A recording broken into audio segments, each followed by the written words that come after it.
Welcome to the Real News Network. I'm Paul Jay.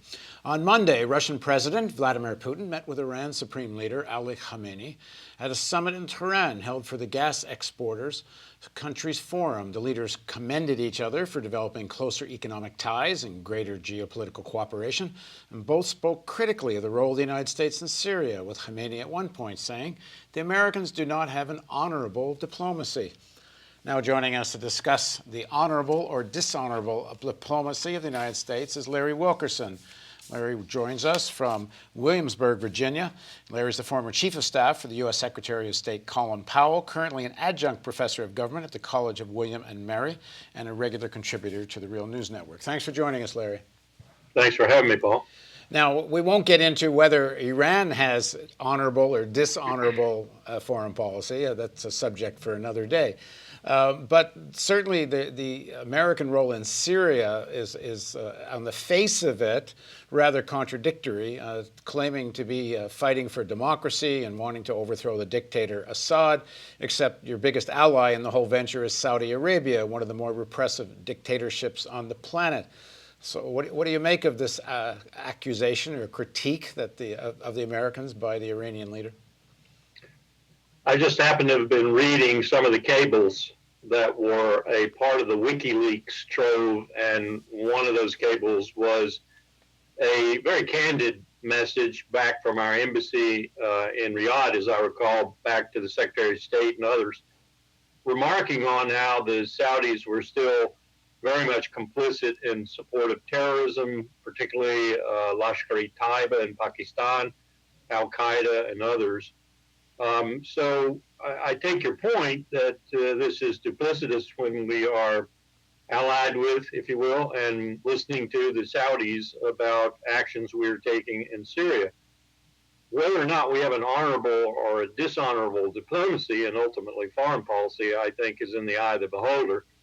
I'd be the first person to criticize our foreign policy, security policy, diplomacy in general for being hypocritical. It is immensely hypocritical, as you pointed out, that we're feature our largest naval fleet headquarters in Bahrain, that the Bahraini government was, as you know, recently supported by armored cars coming across the causeway from Saudi Arabia, another dictatorship, and that we are trying to overthrow yet another dictatorship in Syria, particularly Bashar al-Assad. That's hypocritical, I think, is self-evident. Now, let's examine just what the U.S. interest is here, or how the people that are making this policy perceive it. I understand what Israel wants out of the Syria situation. They want to cut off arms shipments to Hezbollah. And I suppose given the American interest in keeping Israel as one of their gendarmes in the region and close ally, does that then make that an American interest to cut off arms to Hezbollah? I guess I understand the Saudi interest. They want to be the spokespeople, leaders, representatives of the Sunnis in the Arab world, or even the entire world. And they don't like the fact that Assad sided with Iran during the Iran-Iraq war, and they don't like the a continued relationship with Iran, which Saudi Arabia sees as a great competitor in the region. So is this the American interest, that it's essentially through the various regional allies, or do they have their own reasons for wanting to get rid of Assad, because it seems so paramount in the policy? Let's take a look at a little bit of history here, and let's understand that Bashar al-Assad and his father before him, cruel tyrant that his father was and that he seems to have become, did what they did geopolitically, geostrategically, if you will. I want to say geo-regionally, because in many respects, we forced them into doing it. They pushed up against Iran as a partner, as it were, because we isolated them. They began to allow arms conduit and other supplies and so forth to Hezbollah in Lebanon, essentially, because we kind of isolated them. We made them into the pariah of the area with only Iran as an ally. So a lot of what Syria has done has been in counterpunch, if you will, to what we compelled them to do by our isolation of them and so forth. Why we did that has a many-colored carpet associated with it, whether we're talking about George H.W. Bush or Bill Clinton or George W. Bush or indeed Barack Obama. I think the answer to the immediate, seemingly unable to live with Assad posture from the United States is a combination of things. One, you pointed out, the Saudis want him to go. Erdogan wants him to go in Ankara. The Sunnis in general would like to see him go, those who are opposed to him, and that includes the Sunnis, of course, I think, who are the heart and soul of ISIS, ISIL, Daesh, whatever you want to call it, in Syria today. It's the Republican Guard that's the heart and soul of ISIS, not so much what's touted by the American media, all these crazy people running around being radicals. They're there, of course, but the real planning and strategic genius of ISIS, ISIL, Daesh is the Ba'athist from Iraq and their counterparts in Syria. They grew up around Abu Musab al-Zarqawi when he was representing al-Qaeda in Iraq. They became the awakening for David Petraeus, and then when Maliki and others turned against them in Iraq, they took to the battlefield again. So that's where their genius and their hardcore military power is coming from. And just add to that the de-Baathification of Iraq, which essentially took Sunnis completely out of all positions, left them with really not much choice but to fight in this way. You're right. You're right. My intelligence is that one of the most formidable strategic assets they have is a former Iraqi general who knows his targets very well, whether they be Syrian targets, Iraqi targets, or U.S. targets for that matter. So this is where a lot of their strength's coming from. I think, though, if you look closely at this particular incident that we're talking about now, this administration, its personalities, its chemistry, its team sociology, if you will, what you're looking at is a combination of the influence of Susan Rice and Samantha Power. They more or less influenced President Obama into taking NATO into Libya. And you know what kind of turmoil and chaos we have there now. And their emphasis on Assad being a bad character, being a human rights violator and so forth, there's plenty of evidence for it, is persuasive with President Obama. Plus, he's made a statement himself at one point in time that both sides remaining in power is unacceptable. I understand he's backed up from that a little bit. He's equivocated on it somewhat. But he nonetheless had said that at one time. And then you've got to also understand, I think, that there are secret negotiations going on right now. They involve all the parties, more or less.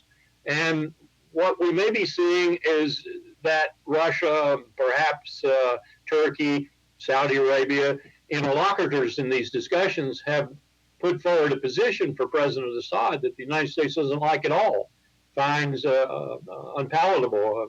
And so they're pushing back now with these latest statements in an effort to get the other side to be more compromising. This could be the length of time that Assad stays in power after a deal. It could be indeed whether or not he stays in power as the deal is effected. It could be the priorities that the group is going to assume.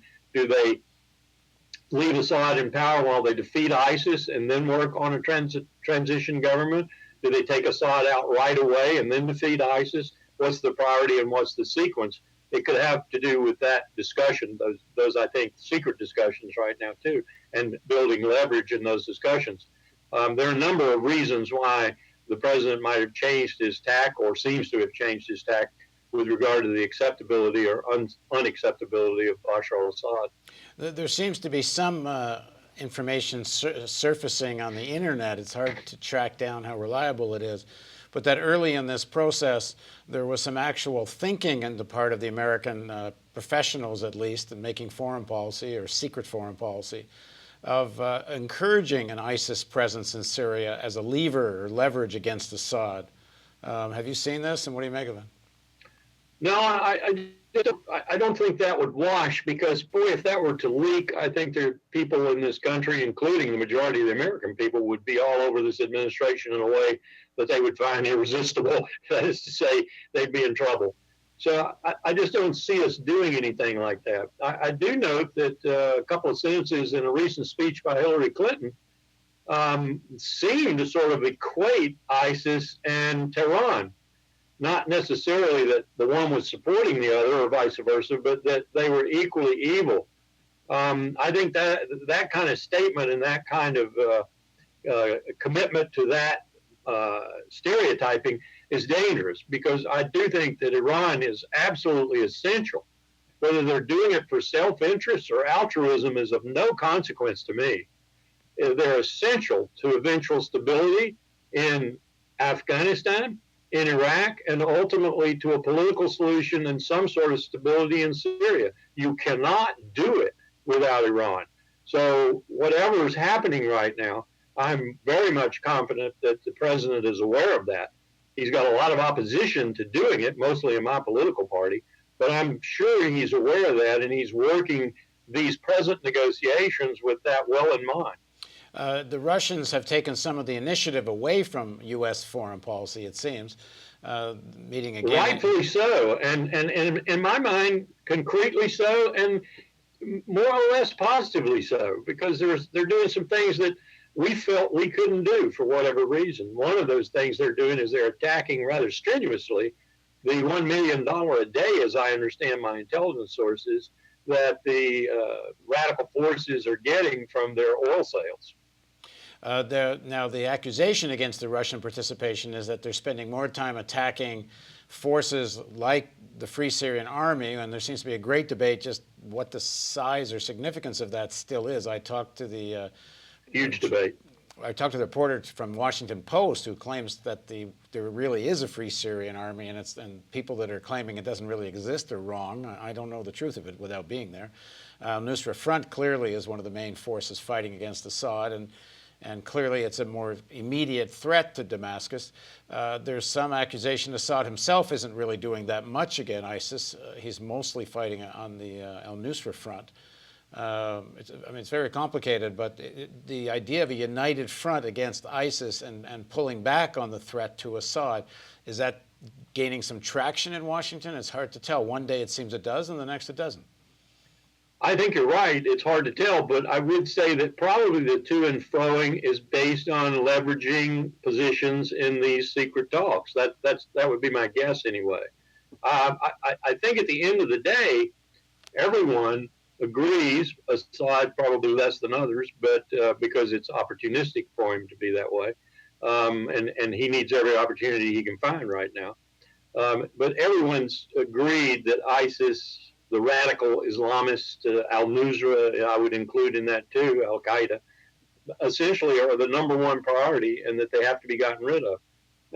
That people are trying to keep Assad in government in order to do that is not that indecipherable.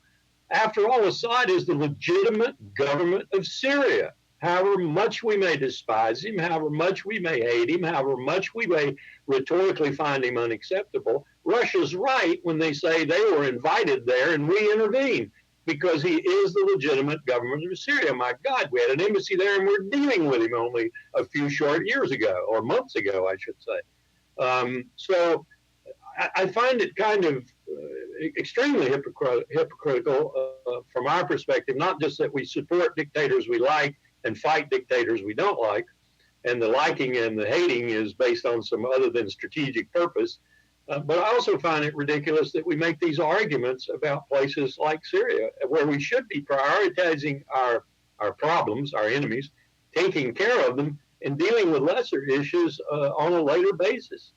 All right, thanks very much for joining us, Larry. Thanks for having me, Paul. And thank you for joining us on the Real News Network.